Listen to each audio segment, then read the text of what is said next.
Díomh cóide agus fáilte arás. Hello friends and welcome back to the Chroí podcast. Elaine is Anam Dum. My name is Elaine Doyle and it is with deep, heartfelt gratitude that I welcome you back to this sacred space.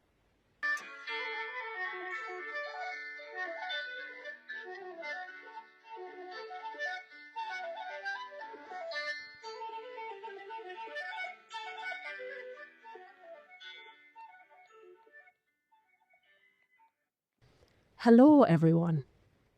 How are you getting on as we transverse the darkness here in Ireland and the Northern Hemisphere? Sending ye along, girl, lots of love from my heart and this sacred land of Éire as we approach the darkest day of the year, the winter solstice. What a time to be alive. I know I always say this, but that feeling of intensity is always most prominent for me at this time of year, at the darkest time of year. The windiest, rainiest time of year, it seems, here in Ireland.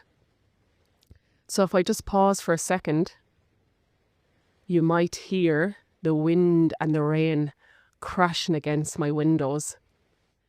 And you know what? I think it signifies deeply how a lot of us are feeling internally. So I was like contemplating, will I record an episode when there's going to be outside noise? And I thought, that is actually perfect environment to speak into my heart musings at this dark time of year. So I am on a Sketaminier.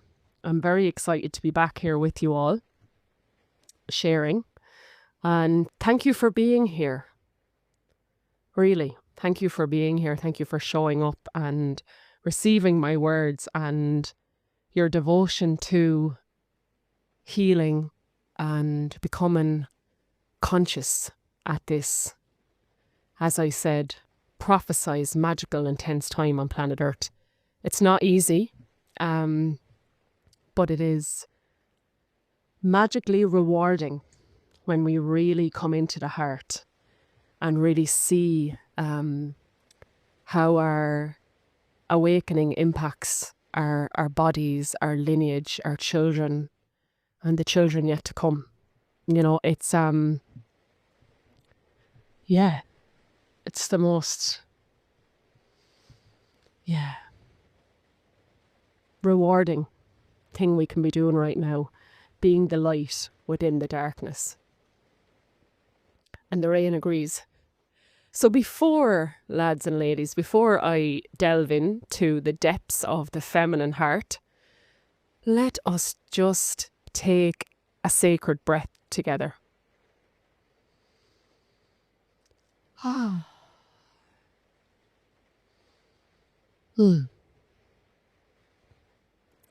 So just an invitation to once again bring your awareness from your head down into your heart. Tá mé ima Chroí anish. Tá mé ima Chroí anish an talún nefa. I am in my heart now on this sacred land. And just allowing yourself to be in your body. So no matter what you're doing right now, maybe you're cleaning or driving or on the couch, allowing yourself to inhabit the body, the doorway to the divine our body is. And we have disconnected from this holy temple and vessel. So the invitation for the next hour or so is to listen with your whole body, imagining that your feet have ears, that your heart has ears, that your womb, your sacral chakra, your root has ears. Which means we just open up the awareness in these spaces that have been hidden and forgotten. Just allowing yourself to fully be here with an open heart. An open heart.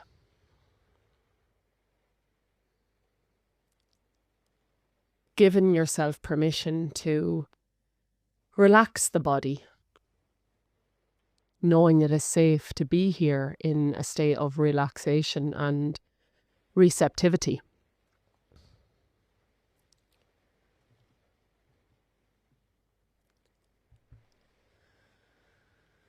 Being here, receiving and allowing.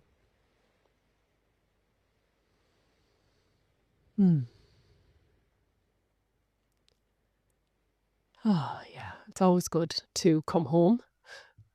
Our original home. So many times we're seeking in the external. And I've said this quote many times from John O'Donoghue: we can no longer seek outside of ourselves for that which can only be given to ourselves by ourselves.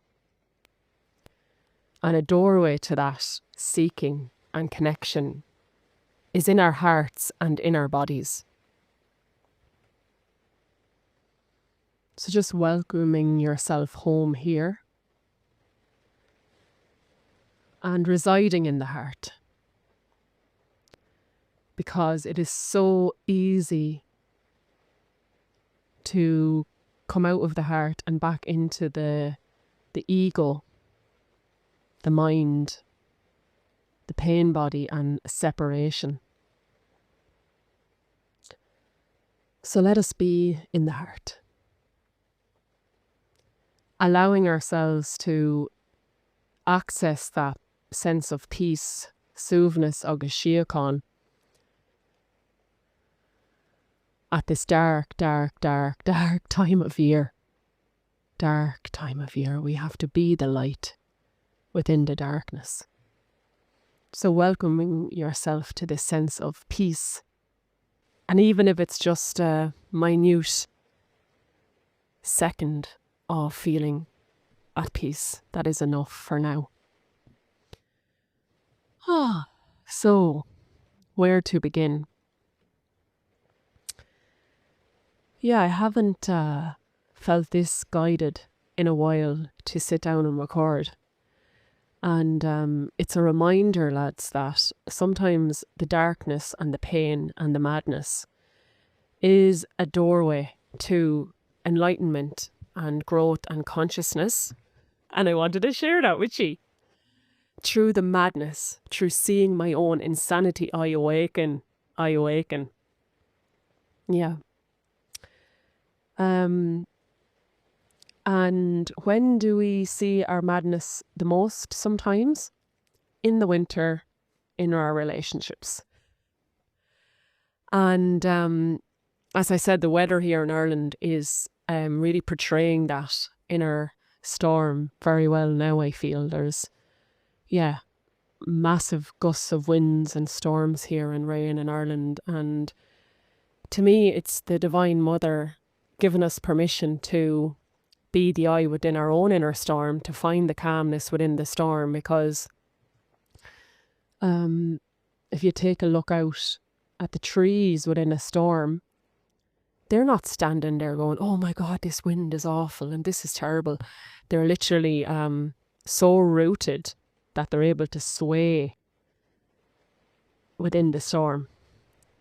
Of course, at times trees are blown down and branches are blown down, but it's obviously their time to shed and let go. But the majority of trees I can see around me right now are standing tall and strong. And that is our invitation, I feel, during winter, is to be so rooted in our own being, to be so centered in our heart, to be so full of compassion and love for ourselves and our loved ones, that no matter what the darkness or the storm is showing us, we're able for it, and we're staying rooted within it all. And that, I feel, is the invitation right now, especially on the lead up to the solstice. So the Celtic wheel of the year, or the wheel of the year, it's the wheel of the year is way more ancient than the Celts. It's important to say that. We are entering the solstice portal. So the darkest night and the darkest day of the year comes, and after that then the days get longer. So it's the return of the light. So before the return of the light comes, we're in the darkest days, and we've been showing all the shit, showing all the madness to clear ourselves out, clear the vessel out of pain, or even just to become aware of what's pain within us, so more of the light can enter and we can be reborn anew in the new year. So that is what this wheel of the year is about for me this time of year. And as I mentioned in my last episode, I lost my train of thought there now. Let me just pause for a sec. Okay, I remember my thread now. It's the therapist within me. I love remembering my threads and what I was going to say. I was saying how, without even trying this winter, without having to do lots of spiritual practices, my shadow is just becoming very clear, very obvious. A lot of grief, a lot of releasing. And it's a blessing, and it's also a lot. It's a full-time job, and I'm really grateful once again this winter I have the spaciousness to do that. And in today's episode, I feel like I'm going to, it's hard to know always what's going to come true, but I feel like I just want to share some of those experiences. Because I'm holding a container at the moment, Emerald Heart, and it's just a reminder that, like, sometimes we really feel alone in our experiences, and as all the women have been sharing on the call every week, we actually are moving through a lot of similar things. And it's a real balm for the soul and the heart when you realise you're not alone, and how there can be wisdom found in how other people have manoeuvred it, And it's really important, lads. It's really, really important to share our stories. I also mentioned in the last episode, like, I love going to the sauna, and there's a lot of, I'm in Wexford, living in Wexford again, which is beautiful. And there's a lot of conscious people who go to the sauna, and I do have great conversations, and I've met great people, and I met a lovely woman last night who was on the path a long time as well. And just hearing her stories, and, she was saying, like, when you're on the path and you're moving through a lot, just putting out the bins sometimes can be a lot, or having to bring your car to the NCT, you just want to sit and journal and rest and sleep. And I came home and I was like, it's so important to be around other conscious people. And I know I'm going to be repeating myself. I repeat myself a lot. I'm sure I said this last time as well, that when I was on the meditation retreat in Greece, one of the first things that the teacher said was, it's hard to stay awake when you're around unconscious people or in an unconscious environment. And so if you're around conscious people, it has the opposite effect.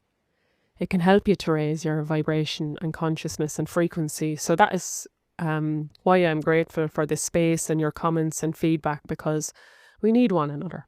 We need one another. So yeah, there's a few juicy experiences that I want to chat about. The first thing is, I want to hold my hands up and say, I get it wrong. Maybe that's the ego, but like, no, it's very important for me to name it that I've noticed, falling into deep unconscious states this winter. So it's easy for me when I've sat now, when I'm grounded and I've opened sacred space and I'm in my heart, to share reflections from my higher self, let's say. But sometimes I will wake up and be in unconsciousness, and I'll be in my egoic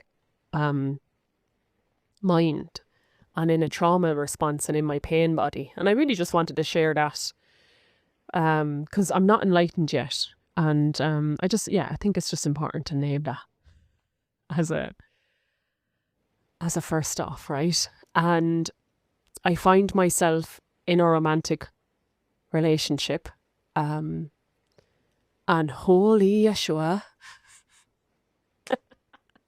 what a way to see your own unconscious ego, pain body, trauma than through a romantic relationship. I'm sure I've talked about this before, and I feel absolutely blessed to be in a relationship, to be able to share that again, because it's so powerful. So powerful. You think you're really awake and conscious and enlightened, and then there's a man in front of you mirroring back all your shit, and it's like, oh fuck, I've got a lot to do. And I love it. I actually do love it. But there is moments where it's really painful. It's really painful.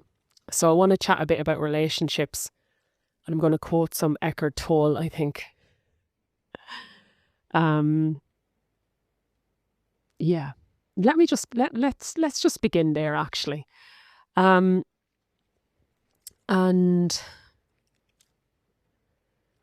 this can filter out into any relationship, what I'm going to talk about. Your relationship with your children, your relationship with your friends, your mother, your father, your brothers, and obviously your husband or your partner, right? And what a great time to talk about this before a lot of us will be around our family again. For Christmas, perhaps some of us will.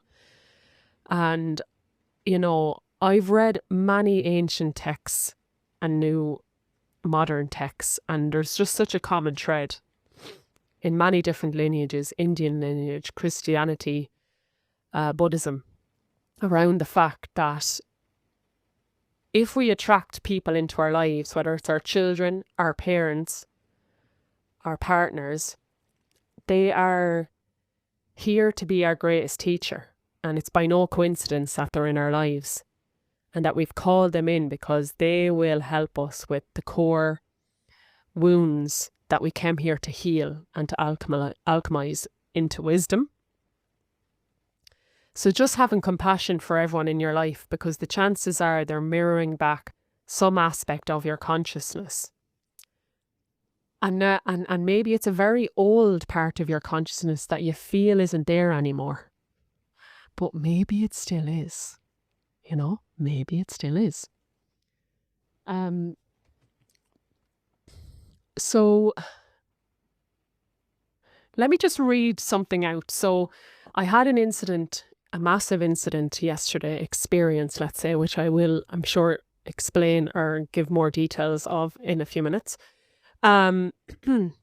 with my partner.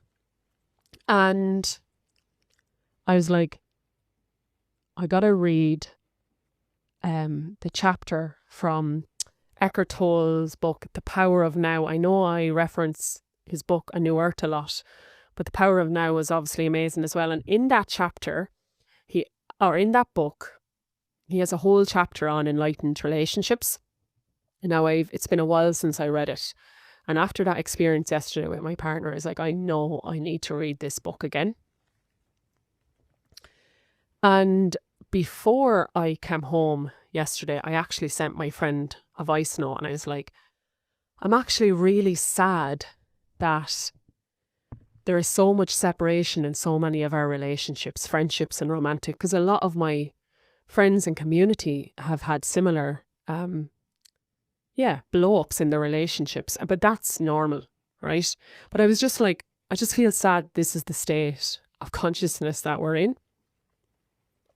It's not that I was feeling sorry for myself. It is hard sometimes, lads. It is. Okay, so, but then I came home and I read Eckhart Tolle.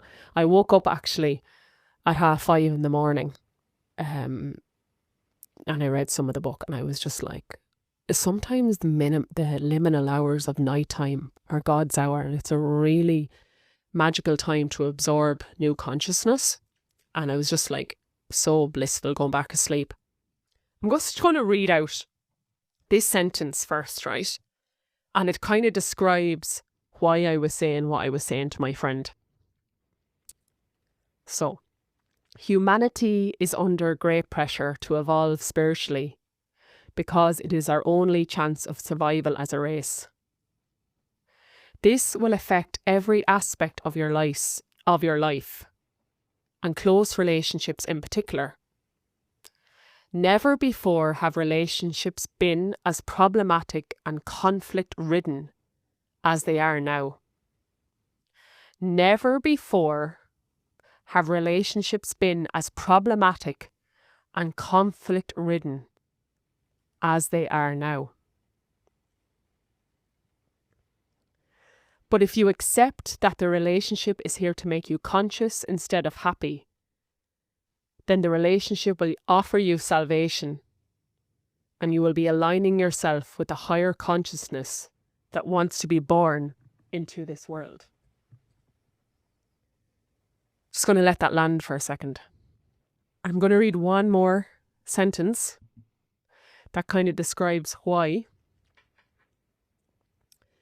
As the egoic mode of consciousness and all its social, political and economic structures that it created enter the final stage of collapse, the relationships between men and women reflect the deep state of crisis in which humanity now finds itself.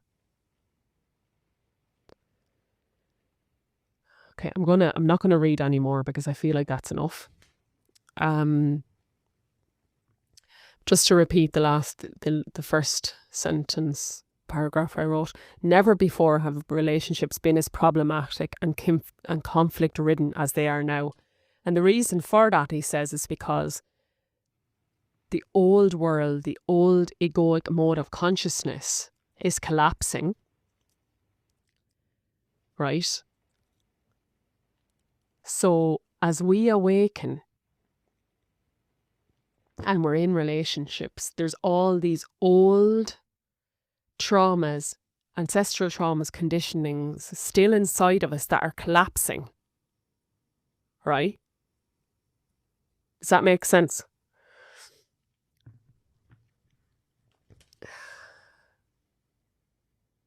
Because now we're in a time of awakening.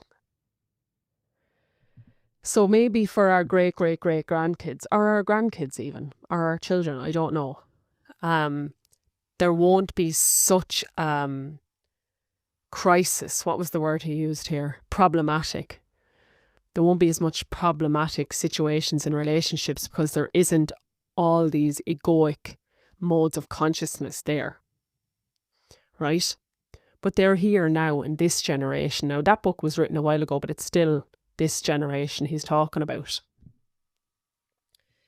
So it's funny. I don't know if you've noticed, but the storm has calmed down there.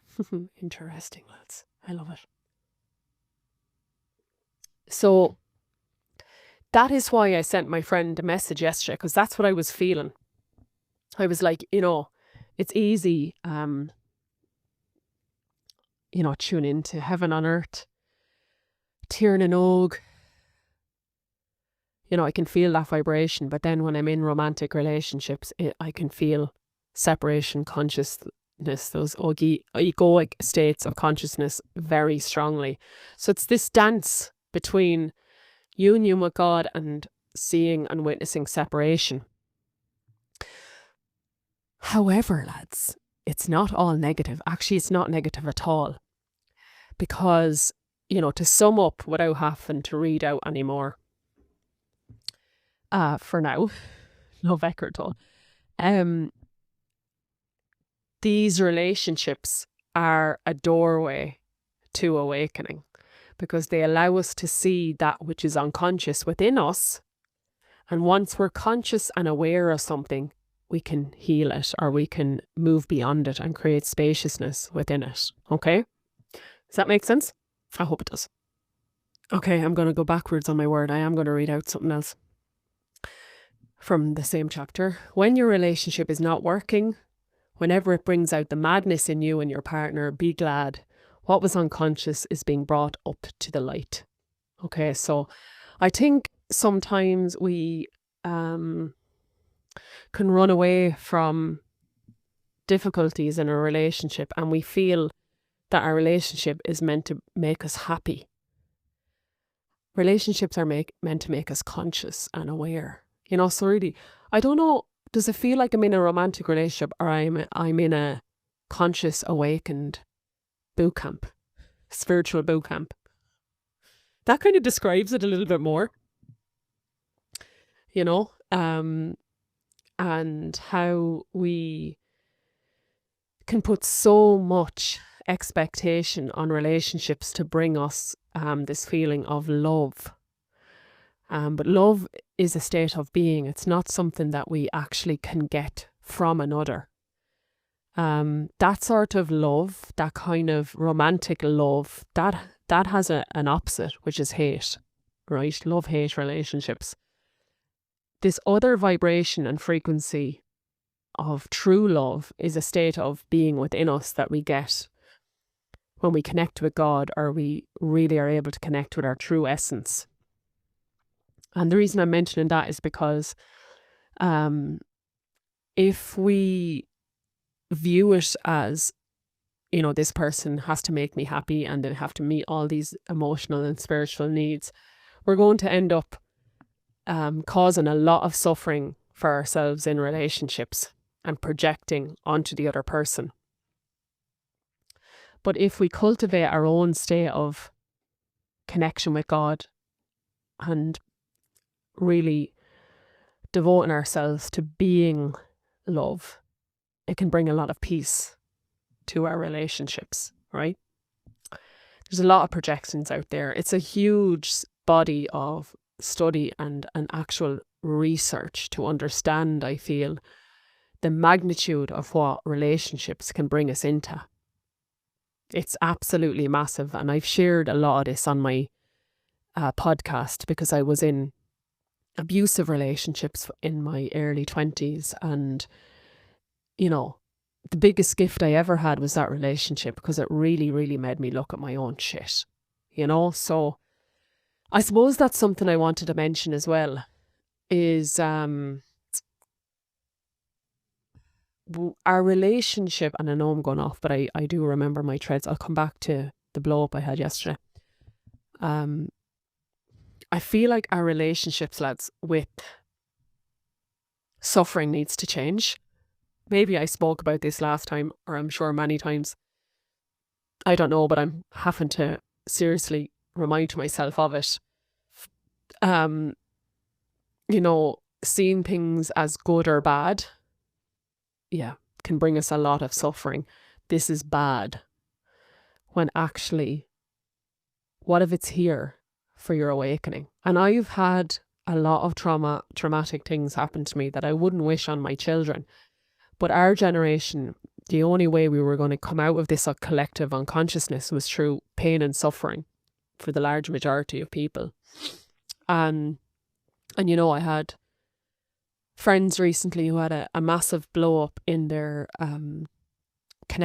relationship, and I was just reflecting on it, that like I've had similar experiences, and on hindsight I realised that they were such a gift at the time, but it's hard to see that at the time, you know. But if we can even glimpse it for a second, oh, this shouldn't be happening with my partner, they shouldn't have went off and done this. What if your soul called that in because you weren't growing at the current state the relationship was at?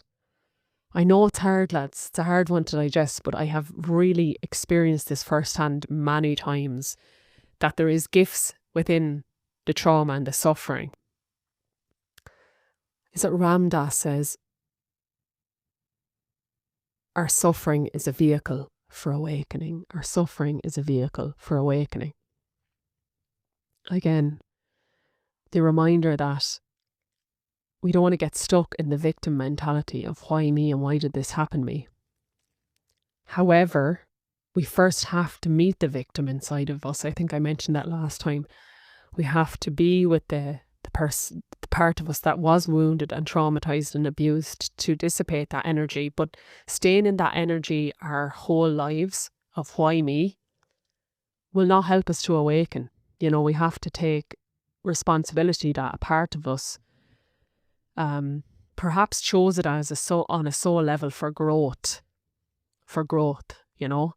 But it's taken me years to be able to say that. 5 years in weekly therapy, which really helped me to unpack my childhood and the different traumas there. So, it's not something that happens overnight. I just want to say that. This is a slow devotional path. Our trauma happens quickly and fast, and our healing is the exact opposite. It's slow and mindful and compassionate. So I've been a lot of Eckhard's work is about acceptance of what is, and when I was reading that last night, I just felt such a weight lifted off me, because there's just certain things in my world, now I won't go into detail because it would be my ego, that cause me suffering. I'm like, if this was different though, and if I had the land with the oak trees and the river, then I'd feel more grounded and at peace. Bullshit. And even like maybe perhaps there is pieces of land that you feel more peaceful on. Like that there can be a level of truth to that. However, you're causing yourself suffering if you're not accepting that is not your current reality right now, accepting your surroundings and whatever is happening in your life, because that is what is. Acceptance of what is. And it's usually through acceptance and raising our consciousness that the external shifts gradually, automatically over time, because it reflects your inner state of peace. We don't have to hustle, lads. We just have to align ourselves with the higher consciousness, I feel. Yeah. Okay, so the details yesterday, right? Sometimes it feels vulnerable sharing personal experiences. So I just ask you, it's just held within confidence in this space, Yeah, and I trust you with that. I trust myself even more, I suppose. So I'm on the road and I'm doing a bit of a drive. I don't particularly like driving anymore, especially not in winter. Anyways, I accepted the fact that it had to be done, but I'm feeling a little bit dysregulated. And a situation in my life was causing me some upset, grief, sadness actually. Sadness triggered some dense pain body stuff.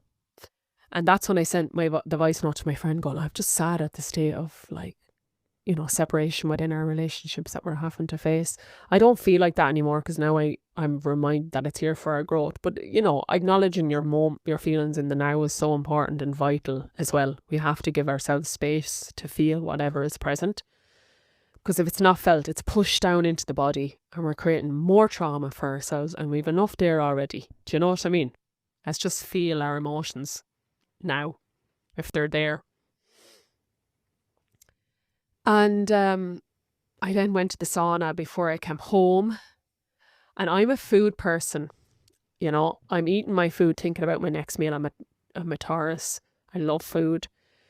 And I'm sitting in the sauna. I'm like, can't wait to go home and have my dinner. I made dinner the night before, enough for 2 dinners. I like doing that, Gives yourself a break from cooking dinner every day. So I'm like, do you know what? I'm going to just spend a little bit longer in the sauna, and because I don't have to go home and make dinner. I have curry there ready to go. So I'm really excited to get home to my partner and to have some dinner. and just be cozy. Because as I said, something triggered me that day and I was feeling a little bit vulnerable. And I was tired and I hadn't eaten in hours and hours, which isn't like me, but I was on the road. This is the perfect example of pain body stuff. Anyways, I'll explain it in a minute.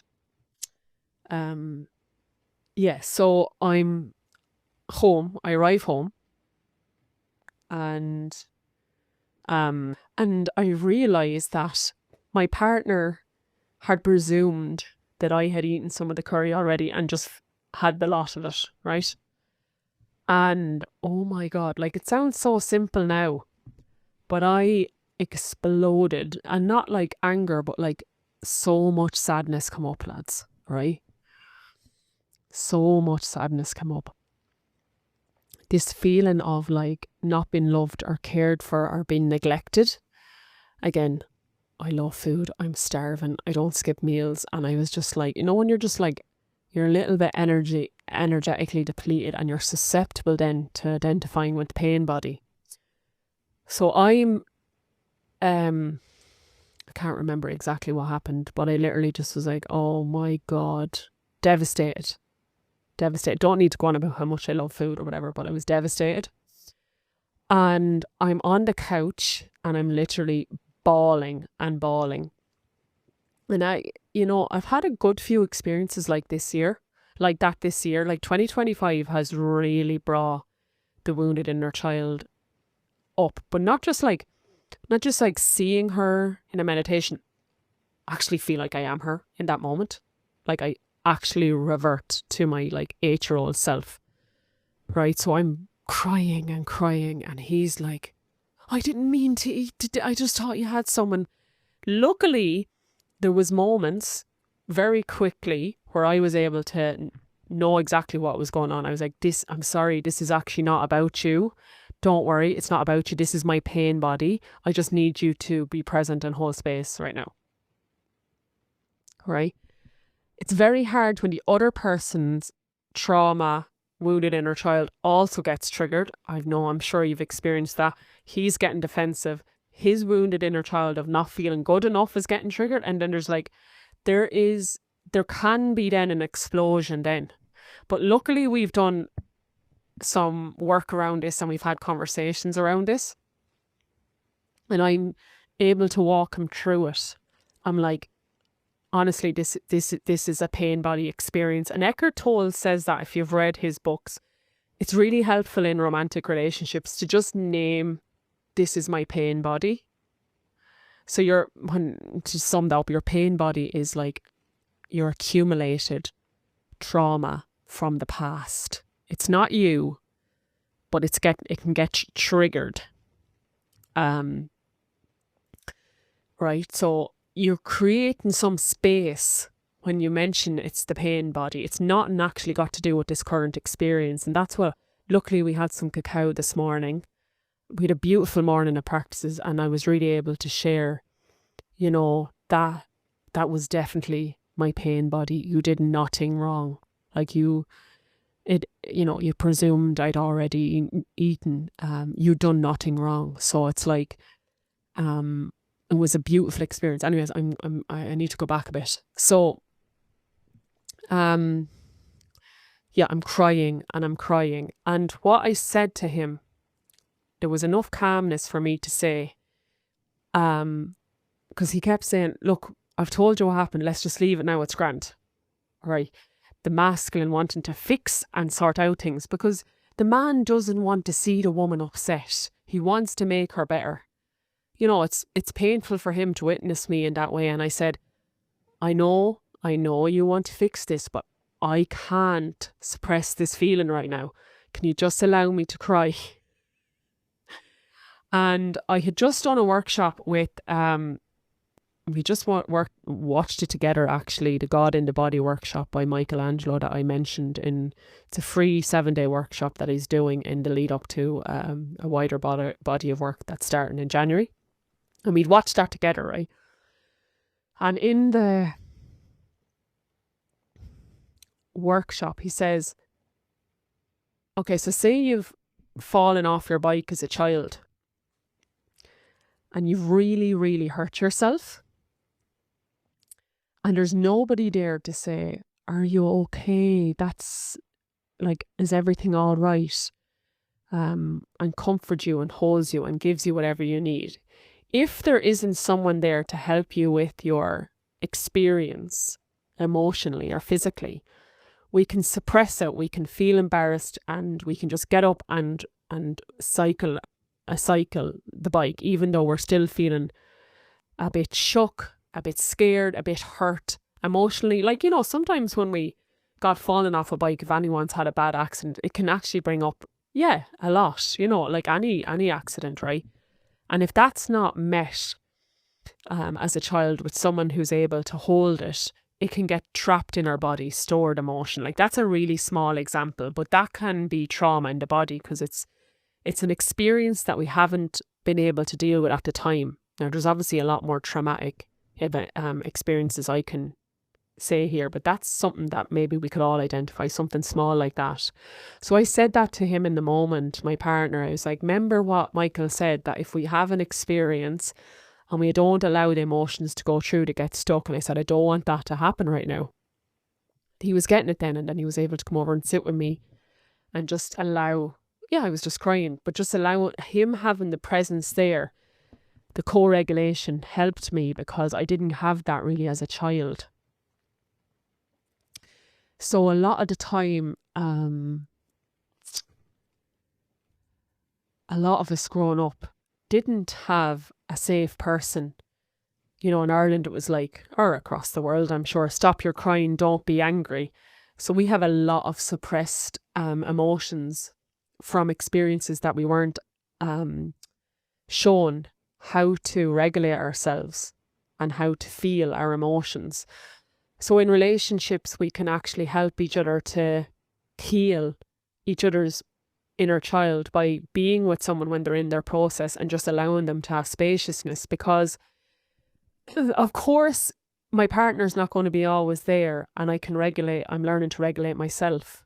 But the reality is, lads, when I'm on my own, a lot of that stuff just doesn't come up. Like, it's only when he's present or my mother's present or someone else, it really mirrors my stuff. So if we can allow ourselves to be around people that help you to regulate in that moment, it's amazing.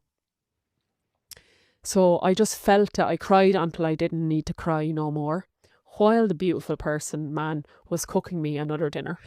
It's amazing. And I felt so light afterwards and going to bed. And when I woke up during the night, I'd really shifted something from childhood there. Because as I said, this was little Elaine. And I had nothing to do with the dinner. Right? That is just, how were we talking about this morning? It's just a trigger for pain that's already in there. It's already in there, lads. The pain is already there. If it wasn't, I wouldn't have got that upset about the dinner. You know, there's lots of other food I could have made, and he would have made it. So it wasn't about that. So it's so easy to project onto our partners and friends and family. It's what they've done. All they're doing is they're shining a light on pain that's already there. And Eckhart talks about that in the book. He's like, you know, you can stay single and go off to a desert island, but the pain is there anyways. And conscious relationships help you see it and have the power then for you to overcome that pain. And just one final thing on that experience. Well, maybe not one final thing, but he says this here. He says, so when I read out, whenever your relationships brings out the madness in you and your partner, be glad what was unconscious is being brought up to the light. It is an opportunity for awakening. Every moment hold the knowing of that moment, particularly the knowing of your inner state. If there is anger, know there is anger, right? I'm going to skip a bit.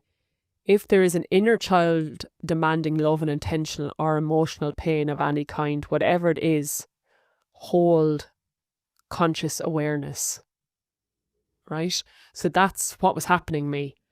I was in my inner child was demanding love and attention So I had to just be extremely conscious and present at that time of what was happening, which I think I definitely next time would be even more aware. But obviously it's a practice. This is our spiritual practice now with my partner, these moments. Meditation is great, but like nothing brings it up like those moments. And so yeah, there is my experience of conscious relationships being our spiritual practice, especially during the winter months. Now, it is important to say this, and he does talk about this in both of his books, that just because people are mirroring your own stuff or maybe here to be your teacher, that doesn't mean that you have to stay in that relationship. You can take space from conscious or from unconscious people, right? But when we do it in a way that we understand that they're mirroring something for us or they're teaching us something, we can take space from them without making them the enemy. And I think that is what I've realised is key here. If we're shutting them off and kicking them out of our lives, I don't know what the right term is, I can't remember, like ghosting. For me, that is a sign that something has been unconscious for us in that. Does that make sense? We're projecting something. We're blaming them for something that was already within us. So is it Gwyneth Paltrow that keyed the term conscious uncoupling? And I've experienced that with partners in the past, and it's a real thing where we can say, I love you, you've mirrored so much stuff for me, but our paths are diverging right now, and my soul is needing to go here for more growth. But it's done in a loving way. We're not like forcing them out of our lives because we're not able for the shit they're showing us, right? We can lovingly, compassionately do that. So when you hear people talk about their ex in a bad way, it's like, oh, you're going to be met with that same energy in the next relationship because you haven't dissolved it yet. Who knows that? Repeat patterns in relationships. That's what it is, lads and ladies, in my experience. And that to me comes down to our relationship with our parents, right? And I know there's a lot of research on this and in the spiritual world as well. If we don't bring harmony and forgiveness to our relationships with our parents or our caregivers, those same issues will come with us into all of our romantic relationships. And we can project pain onto our partner that is actually directed for our parents, the mother wound, the father wound, daddy issues. We've all heard that. And I have absolutely experienced that in all of my relationships. That if I do not bring harmony to my mother and father, the relationship with mother and father, they'll appear. This is what we call repeat patterns in cycles. So it's beautiful to have someone in your life that's able for that journey of conscious relationships as a spiritual practice, who's able for that. And he also said, like, some people, he talks, if you're in a relationship with someone who isn't conscious, let's say my partner is on the path, let's say, if you're in a relationship with someone who isn't, he also talks about what you do in that situation. I won't get into it. I'm not going to summarize the whole chapter or book, but there is practices there as well. We can't run from our pain, and we can't keep seeking externally in another relationship. And there's this maybe ideal fantasy some of us have, that, but when I meet the person I'm really meant to be with, this won't be there. I've not met anyone who's had that experience. What I have met is people who are actually, they're in romantic relationships. It is beautiful. Their shit's coming up, but they're compassionately meeting that. But it's not all love and light at all. It's the spiritual practice, as I said. Coming back to last night, as I came out of that powerful experience and purge and grief, this other experience that I had that day was coming up to the forefront of my awareness, and I was just realizing how much my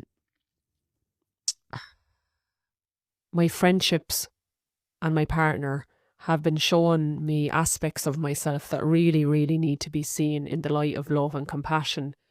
And how, for example, so my partner been able to be with me in that experience and know, okay, I know it seems like it was about me, but it's not, and I can hold her in her experience. I probably haven't been doing that enough in my friendships, let's say, where sometimes when someone else's trauma or shadow comes up, I'm like, ugh, yuck, I just want to run away.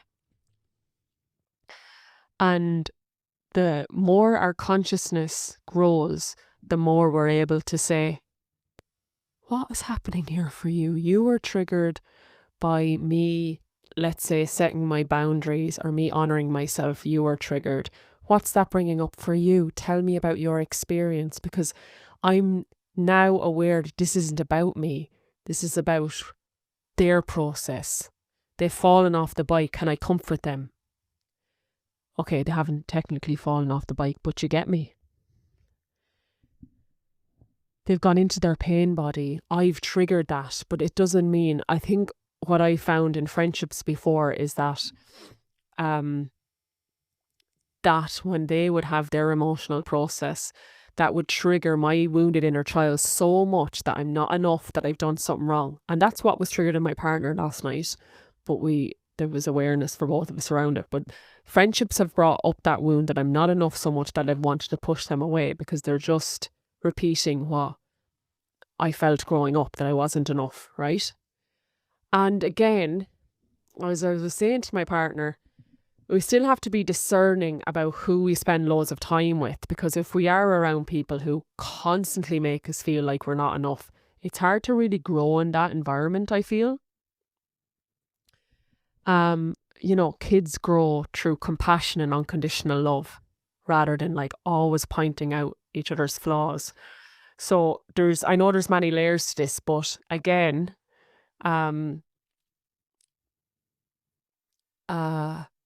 I realise that if I really heal that wound of not feeling good enough or feeling like I've done something wrong, I'm going to be able to maneuver relationships a lot better. Because if that wound is there, I'm not good enough, I've done something wrong, it's very easy for it to be triggered. Very easy. Someone's like, oh, the tea is too hot. It's like, oh God, I've done something wrong. I don't want to be around that other person because they're harsh. Well, they're not harsh, really. They're just pointing at your wound, to get me. So there's fine lines here, because I've been in very abusive relationships in the past. We don't want to allow ourselves to be in that scenario either. We can take space from unconscious people who might be doing that in an abusive way. But again, we don't have to make them the enemy, and we can understand what's happening there for you. Like, you can own your own experience. Does that make sense? So I was going to bed and I was like, just having a lot of reflections about how friendships have triggered pain that's already within me, and what friendships are actually, even though there's some triggering there, well, because all relationships will have what is worth really fighting for here? I really have to work on myself so I don't sabotage my friendships any longer. And what friendships do I need, or what connections do I need to be discerning with, that are actually not healthy or conducive to my soul growth? So it is, maybe that sounds all confusing, because it's not clean cut. It's not linear. There's many different layers here. Many different layers. The main thing is, we're not making the other person or anyone the enemy, because they're in our lives, not by chance, by divine orchestration for our growth in some way. And only you can decipher why they're in your life. Sometimes people are in our lives for us to actually finally be discerning and say, no, I'm not putting up with that. I need space. You know, he talks about that as well. So I know my partner right now is in my life to help me move out of a place of harshness and judgment and into a place of love. And that's a whole other podcast episode. I just realised last night that I've been harsh and judgmental. And, you know, he says, I'm going to read this out actually. And I read it to my partner this morning. I've underlined it. So, oh yeah. This line, if we just all embody this in our relationships, we'd be doing fucking well. Oh no, that's not it. Let me find it. Here it is. The greatest catalyst for change in a relationship is complete acceptance of your partner as he or she is, without needing to judge them or change them in any way. The greatest catalyst for change in a relationship is complete acceptance of your partner as he or she is, without needing to judge or change them in any way. I'm wondering, is that landing for many people? If you think about your little inner child, did they want to be judged or fixed? You know?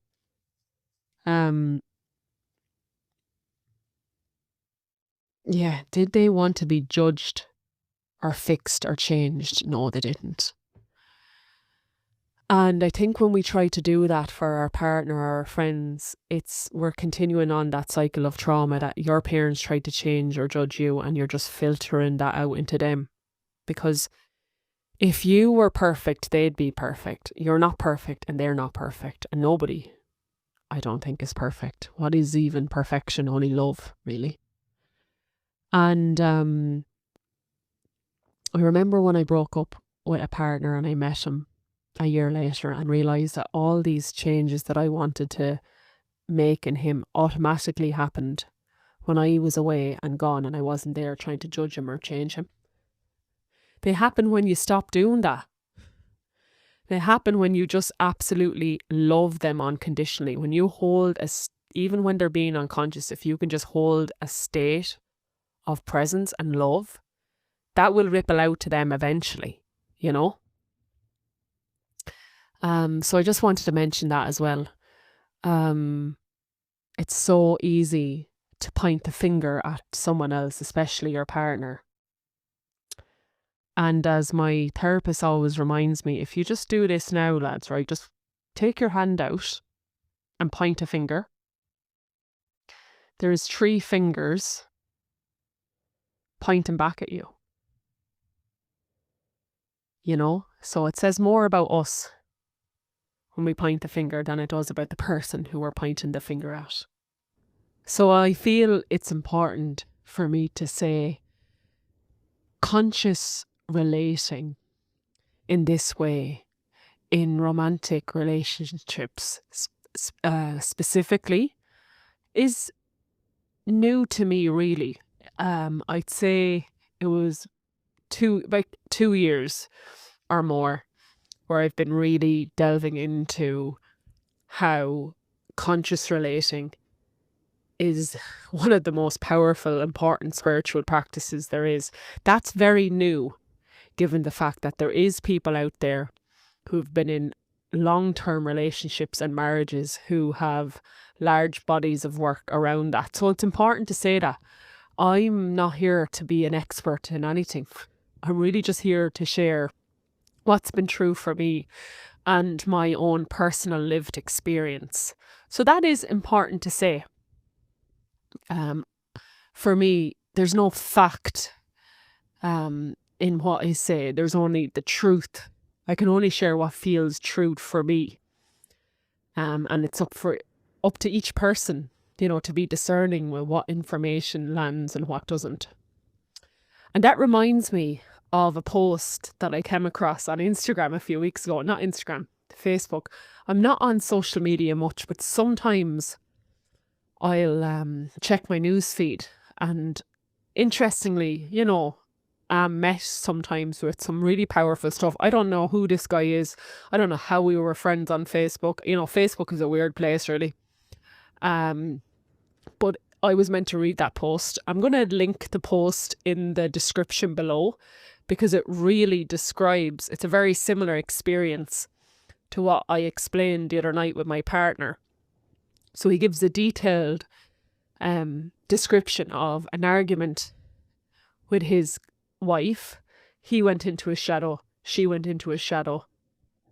He pulled himself out of his shadow and was able to be there for her, and knew this had nothing to do with him. It's got to do with her father, who wasn't able to be there for her. And he was able to be there for her. I'll just read the last few lines of it, if I can get it. No, I know. Let me see. I won't read out the whole post, obviously, but I'll just read out the last line.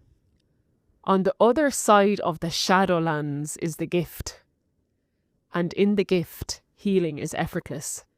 Intimacy deepens, love rises. On the other side of the shadowlands is the gift.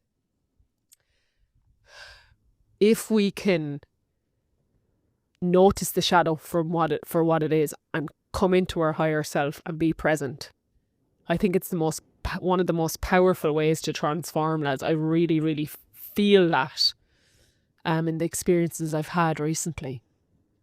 And, you know, I love that he said at the end, intimacy deepens, because as a woman, I can definitely speak to that, where, you know, that is intimacy for women. We want to be held when we're crying. Like, that's what a lot of women I know crave for. That's what I crave for. I remember saying years ago, I would never even contemplate being sexually intimate with a man until he's held me crying in his arms. You know, and I think sometimes there's expectation that we will be intimate that way when our needs aren't been met in the way we actually need them to be met intimately. You know, honestly, men, we will do a lot and give a lot if you can hold us in that space. Interestingly, my speaker just turned off there as a ta-da! Yes, that is the answer. That is what we're looking for as women. Also, I think for me going forward, I would love to be involved in a workshop or a long-term container with somebody, say like this Damien Boher is his name, that wrote that post. You can tell how embodied he is in the practice. I would love to do a container around this, because there's so much to learn here, and it needs to be from people who've really lived it. I mean, reading a book is great, but I think for us to really embody this, sometimes we have to really be the student with it. So that's definitely something I'm going to look at in the new year, because, you know, stuff like this, lads, could come up in a relationship every single day, if not multiple times a day. You know what I'm saying? Yeah. This is where, like, me and my friend were saying it's good to have space from one another, like going off for a week back to your family, or going visiting someone, and just giving yourselves a little bit, the nervous system, a little bit of a break from the deep dive of conscious relationships. Not escaping or anything, just taking a break. Okay, friends, I think I'm going to leave it there. There was lots of other experiences that I was thinking I might get to. But that topic of conscious relationships as a spiritual practice and healing, you know, the inner child through it, took up the entire hour. And that's just knowing that that's enough, instead of jumping on into another big experience, which I will perhaps share in the future again. Yes, thank you for being here. And I am sending so many prayers for us all. Those of us who are here to awaken and to heal, and to bring consciousness to ourselves, our children, and our relationships, that love finds a home within our hearts and home, and especially within our relationships. May we be so flooded with compassion for ourselves and our loved ones, especially at Christmas, because there's going to be a lot of mirrors around. Can compassion be present? Can we be so full of God's love when we're triggered? May Spirit guide us in the darkest of hours this winter, and may love find a permanent home within us. Amen. So thank you, everyone. And again, deep gratitude to the people who are subscribed to the podcast. Yeah, that really is heartwarming and beneficial to me. So thank you. And if you get something from these episodes and you enjoy listening to them, I would love for you to become a subscriber. You can cancel at any time, and it's $4.99 a month, and it just really helps me to continue on sharing my heart musings here. So thank you, everyone. Blessings for the rest of the dark days, and an invitation for you to get out onto the land somewhere and celebrate the winter solstice. I will be going to Newgrange. I'm really excited. I love it. I went last year and it was one of the best days of my life. I went on the 22nd actually, because it's a bit quieter, and it was amazing. And usually I go to Knockrow in Kilkenny, which is closer to me, which is also aligned with the winter solstice. So that's somewhere else you can go. A holy well, a spring, any sacred site that's close to you, and just say a prayer of, may I receive the light of the winter solstice in my heart. Simple. It doesn't have to be complicated. So yes, I am